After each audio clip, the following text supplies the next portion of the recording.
నమస్తే అండి. ఎలా ఉన్నారు? బాగున్నాను. ఎలా ఉన్నారు అనే ప్రశ్న ఇప్పుడు నేను వేయకూడదేమో నాకు తెలిసినంత వరకు. చాలా సంతోషంగా ఉన్నారు. ఓకే. యాక్చువల్‌గా మాట్లాడుకోవాలి అంటే అండి, మీడియా వల్లే మీరు ఫేమస్ అయ్యారు అని అన్నారు. సో, మరి అనుకోవచ్చా?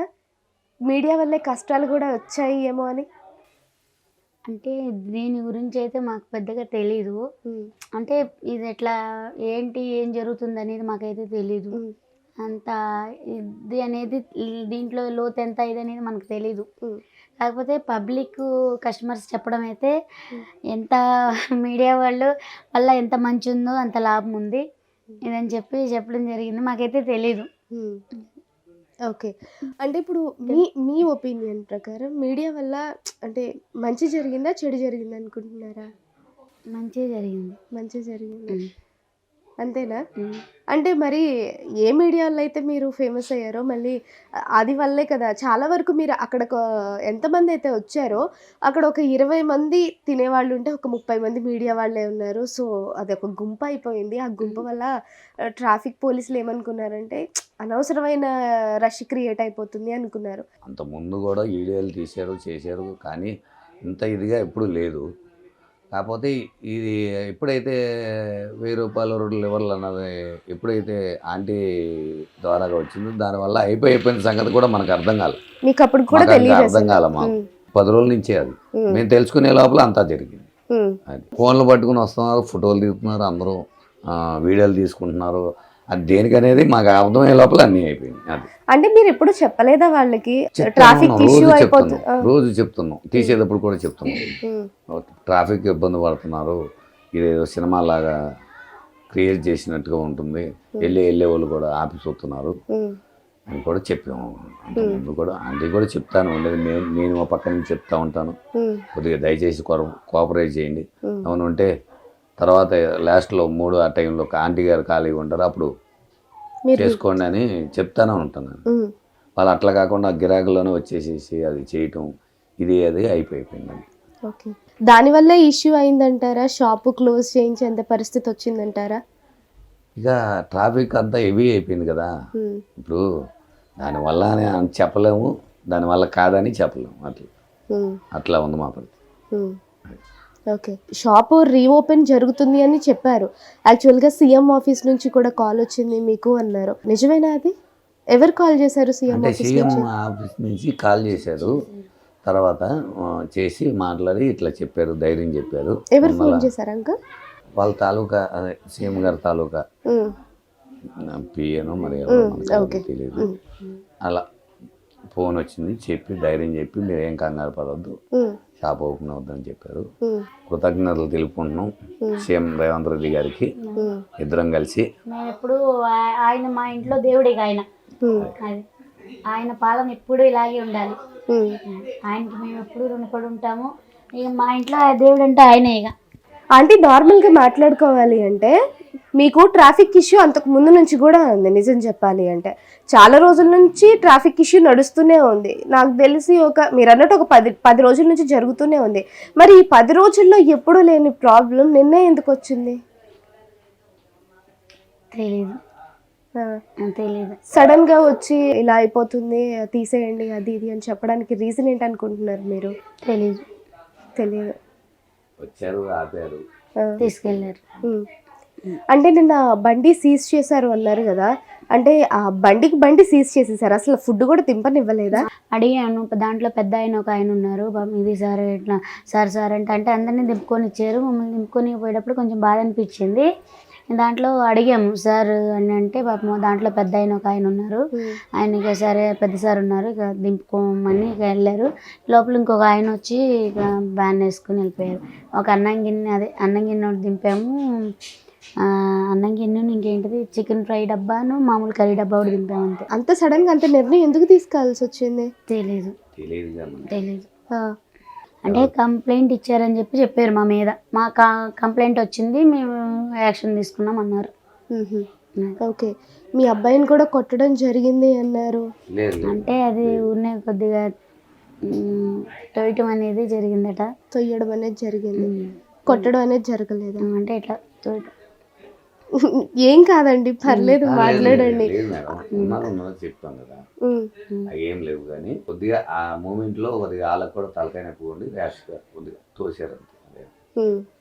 అంటే నార్మల్గా మీరు ఫుడ్ కోర్ట్ ద్వారా చాలా మందికి ఫేమస్. ఈ మధ్య కాలంలో చాలా మంది స్టార్స్ వచ్చారు, చాలా మంది మీ ఫుడ్ని టేస్ట్ చేయడానికి కూడా వచ్చారు. సో ఈ ఇన్సిడెంట్ జరిగిన తర్వాత ఎవరైనా మీకు సపోర్ట్గా ఫోన్ చేయడం కానీ, లేకపోతే మెసేజ్ చేయడం కానీ, లేకపోతే ధైర్యం చెప్పడం కానీ, సపోర్ట్ ఇవ్వడం కానీ ఎవరైనా చేశారా?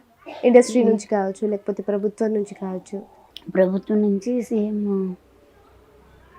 రేవంత్ రెడ్డి సారు అంటే అది దాంట్లో పెట్టారు ఫోన్లో ఉమ్, ఉంది. ఇంకా వాళ్ళ ఉంటారు కదా, ఉమ్, వాళ్ళు కూడా ఫోన్ చేసి ధైర్యం చెప్పారు, మీరు భయపడొద్దు, ఉమ్, ఇష్టాలు లేదా మామూలుగా ఓపెన్ అవుతుంది, మీరు భయపడొద్దు అని చెప్పారు. ఉమ్, సపోర్ట్ ఉంటుంది, మీరు మంచిగా వ్యాపారం చేసుకోవచ్చు, ట్రాఫిక్ ప్రాబ్లం అది లేకుండా మేము కూడా చూసుకుంటే బాగుంటుంది అని చెప్పి ఇంకా అనుకుంటున్నాం మేము. ఓకే. ఫిల్మ్ ఇండస్ట్రీ నుంచి ఎవరైనా చేశారా? ఆయన సందీప్ కిషన్ గారు, సందీప్ కిషన్ గారు ఉమ్. ఫోన్లో పెట్టి కాల్ చేశారు, లేకపోతే నార్మల్గా కాల్ కూడా చేస్తారు. అంటే ఉంటారు కదా వాళ్ళ వాళ్ళతో కూడా మేనేజర్ చేసి, మేనేజర్ చేసి మేనేజర్ ద్వారా కాల్ చేయించారు. కాల్ చేస్తారు. ఏమైనా ఉంటే సపోర్ట్ చేస్తాం.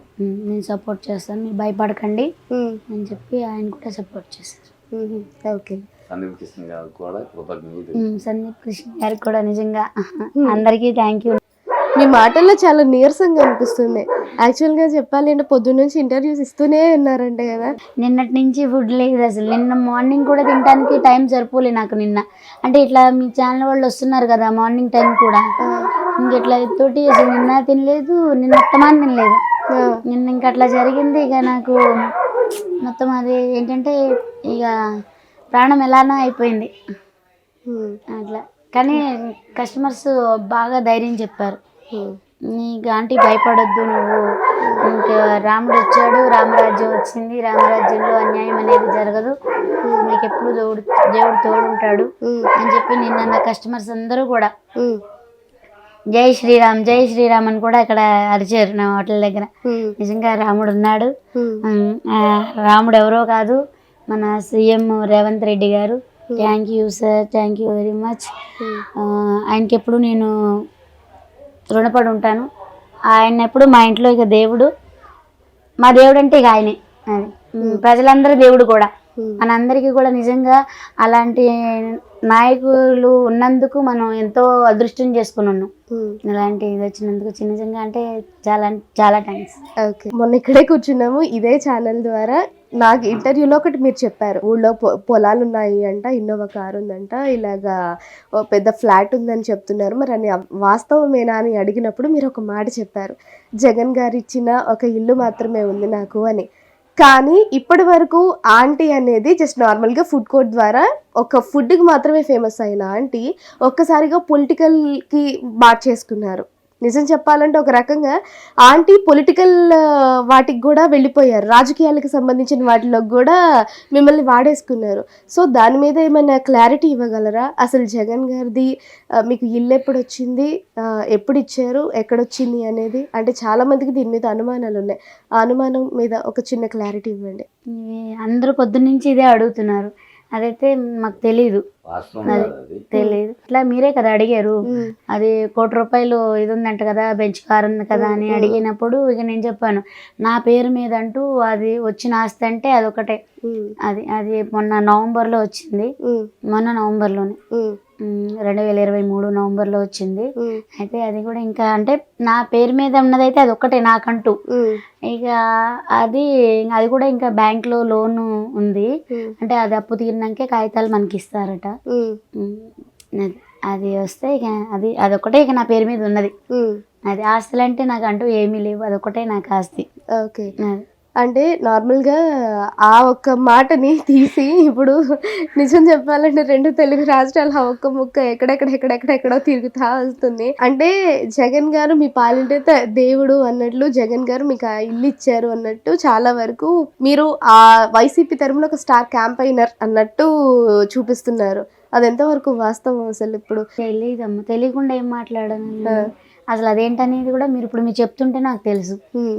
అంటే అది ఏం జరిగింది మిమ్మల్ని ఇలా వాడుకుంటున్నారన్న సంగతి కూడా మీకు తెలియదు. ఇలా అసలు ఏం జరుగు అది మీరు పొద్దున్న మీరు వచ్చి అడిగిన దాకా కూడా మాకు తెలీదు, ఆ, ఇదేంటనేది తెలీదు. ఆ, మళ్ళీ ఇప్పుడు మీరు అందరూ ఒకళ్ళ తర్వాత ఒకళ్ళు ఇంకేమన్నా తెలియడానికి కూడా అసలు ఏం జరుగుతుంది ఏంటి, ఇంతమంది వస్తున్నారు అంటే తీస్తున్నారు వెళ్తున్నారు వస్తున్నారు అంటే చాలా మంది పొద్దున్నుంచి వస్తూనే ఉన్నారు. ఉమ్, 5 minutes 2 minutes అంటున్నారు. ఉమ్.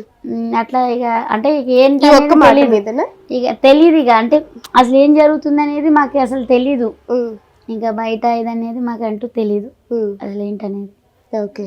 లాస్ట్ మీరు 10 days బ్యాక్న ఇదొకటి జరిగింది, ఎలాగో ట్రాఫిక్ ఇష్యూ వచ్చింది. అండ్ నిన్నటికి చూసుకుంటేనేమో సడన్గా షాప్ క్లోజ్ చేయించేశారు. మళ్ళీ వెంటనే సీఎం గారి ఆఫీస్ నుంచి మళ్ళీ మీది రీఓపెన్ చేయాలి అనే ఒక ఆర్డర్స్ పాస్ చేశారు. అంటే ట్రాఫిక్ పోలీసులకి ఏ ఆర్డర్స్ వల్ల మీ షాప్ని క్లోజ్ చేయించారు, మళ్ళీ ఏ ఆర్డర్స్ మీదన వెంటనే షాప్ రీఓపెన్ చేయించాలనే థాట్ వచ్చింది? అసలు ఈ మధ్యలో ఏం జరిగి ఉండొచ్చు? తెలీదు మాకు, ఆ, ఏమీ తెలియదు మాకు. ఉమ్, అడు గురించి అన్ని తెలివితేటలే ఉంటే అంత ఇది ఉంటే ఇందాక తెచ్చుకోం కదా అసలు ఏంటనేది అసలు ఏం జరుగుతుంది అనేది. కాకపోతే ఇప్పుడంటూ ఇక మాకంటూ ఒక టైం కేటాయించుకుని అసలు ఏం జరుగుతుంది ఏంటి అనేది కూడా మేము ఇప్పటి నుంచి తెలుసుకోవాలి. ఆ.